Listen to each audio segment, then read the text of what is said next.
Hi එන්න අද අපි හදමු අපේ අම්මා හදන රසම රස පරිප්පු තෙම්පරාදු එක බත් කටක් කන්න.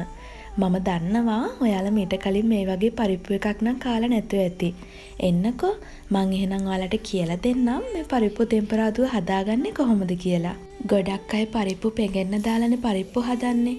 ඒත් මේක ඊට වඩා වෙනස්. පරිප්පු ටික හොඳට හොදගෙන ඒකට මං දාගන්නවා පරිප්පු තැම්බෙන ප්‍රමාණයට වතුර.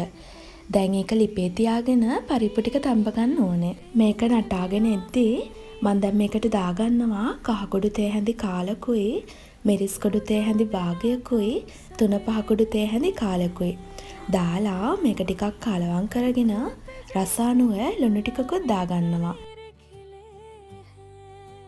මේ වගේ පරිප්පු ටික තැම්බිලා තියෙද්දී වෙනම භාජනයකට පරිප්පු ටික දාගෙන පරිප්පු ටික තඹගත්ත භාජනයටම තෙල් ටිකක් දාලා තෙල් ටික රත් වුණාට පස්සේ ඒකට අබෑට තේ හැඳි කාලක් දාගන්නවා.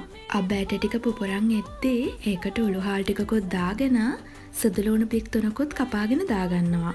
ඔයාලා සුදු ලුණු දාගනිද්දී පොත්ත පිටින් දාගන්න.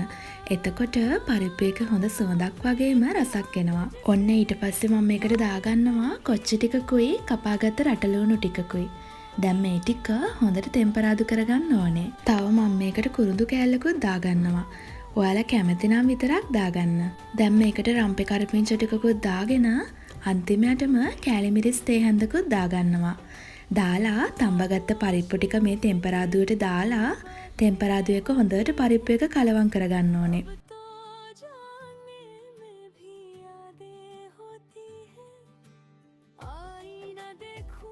හරි ඔන්න දැන් මම පරිප්පු එක තෙම්පරාදු කරලා ඉවරයි. ඇත්තටම මම ආසම් පරිප්පු රෙසිපි එකක් තමයි මේ. මේකත් එක්ක විතරක් බත් පිගානක් උනත් කන්න පුළුවන්. වෙනස් රසකට කන්න කැමති ඔයාලත් මේ විදියට අනිවාර්යයෙන්ම try කරලා බලන්න. රස මටත් කියන්න.